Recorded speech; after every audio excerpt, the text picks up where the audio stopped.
বুখারী শরীফের বর্ণনা লা সালাতা বা'দাল ফাজরি ক্বাবলা আন তাতলুআ আশ-শামস ওয়া বা'দাল আসরি ক্বাবলা আন তাগীবা আশ-শামস। ফজরের পর সূর্য ওঠার আগে, ফজর নামাজ পড়ার পর সূর্য ওঠার আগে কোনো নামাজ নাই। আসর নামাজ পড়ার পর সূর্য ডুবার আগে কোনো নামাজ নেই। ফজর নামাজ পড়ার পর সূর্য ওঠার আগে কোনো নামাজ নাই, এটা বুখারীর বর্ণনা। আসরের নামাজ পড়ার পর সূর্য ডুবার আগে কোনো নামাজ নেই, এটা সহিহ বুখারীর বর্ণনা। তিরমিজি শরীফের এক বর্ণনা আসছে, নবীজি বলেন মান লাম ইউসাল্লি রাকাতাইল ফাজর, ফজরের আগের সুন্নত যদি 2 রাকাত কেউ পড়তে না পারে, ফালইউসাল্লিহা বা'দা আন তাতলুআ আশ-শামস, সেজন্য সূর্য ওঠার পরে ওই 2 রাকাত পড়ে নেয়। এখন ঘটনা হলো, হুজুর অনেকে তো দেখি ফজর পড়ার পরে মসজিদে দাঁড়ায় যায় সুন্নতের জন্য, ঠিক না? হ্যাঁ, এরকম একটা বর্ণনা তিরমিজিতে, আবু দাউদে আছে, কিন্তু এই বর্ণনাটা কেন আমরা পালন করি না বলি। বুখারীর বর্ণনা স্পষ্ট যে ফজরের পরে কোনো নামাজ নাই সূর্য ওঠার আগে, এটা বুখারীর বর্ণনা। তিরমিজির বর্ণনাটা যার ব্যাপারে আসছে তার নাম কাইস ইবনে কাসির, উনি ফজরের পরে এভাবে নামাজে দাঁড়ায় গেছে। নবীজি বললেন আস-সালাতানে মান, এই মিয়া 2 নামাজ একসাথে পড়তেছো, তুমি না ফজর বললা মাত্র, আবার কিসের নামাজ পড়ো? কয় হুজুর সুন্নত পড়ি নেই। নবীজি কয় ফালা ইজান, ও আচ্ছা আচ্ছা তাই সুন্নত পড়ো নাই? কয় না।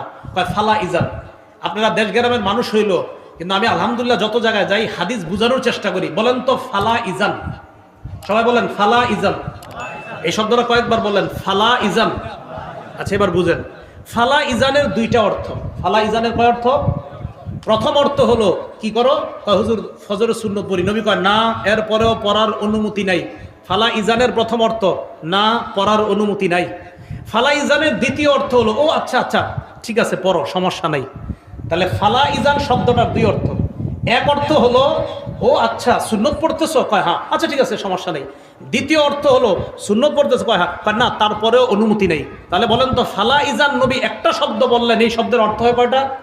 তাহলে যে 2 অর্থওয়ালা শব্দ গ্রহণ করতে গেলে 2 দল হয়ে যায়। তো এই 2 দলের ঝগড়া নিরসনের কি উপায়? উপায় হলো বুখারী শরীফের হাদিস মেনে নিলে ঝগড়া আর থাকে না। 2 দল, এক দল বলবে না আমরা বলবো না আমরা সুন্নত পড়বো, আরেক দল বলবো না এই হাদিসের তো আরেকটা অর্থ হয় যে সুন্নত না পড়লে কিচ্ছু হবে না, পরে পড়ো তুমি। এক্ষেত্রে আমরা করিনা বলা হয়, এটা যে করিনা মানে আলামত, যে এই হাদিস মানার জন্য অন্য কোনো আলামত খুঁজবো আমরা। কয় কি? বুখারীর এক বর্ণনায় পাইছি নবীজি বলছে ফজর পড়ার পর সূর্য ওঠার আগে আর কোনো নামাজ নাই, আসর পড়ার পর সূর্য ডুবার আগে নামাজ নাই। তো ফজরের পর আর নামাজ নাই, এই অর্থ কিভাবে গ্রহণ করবো? বুখারী থেকে আমরা যেহেতু আরেকটা বর্ণনা পাই, তাই এখানে এটাই নিব আমরা, হ্যাঁ ফজরের পরে সুন্নত পড়ো তুমি, এই অনুমতি তোমার নাই। আর এই হাদিসকে হাদিসে মুরসালও বলা হয়।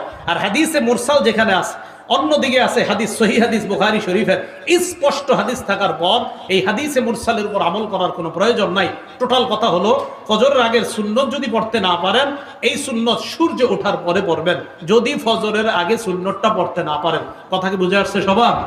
আল্লাহ পাক রব্বুল আলামিন আমাদের সকলকে রমজান পরবর্তী করণীয়গুলো যেন আমরা পালন করতে পারি, আমল করতে পারি, আল্লাহ তৌফিক দান করেন।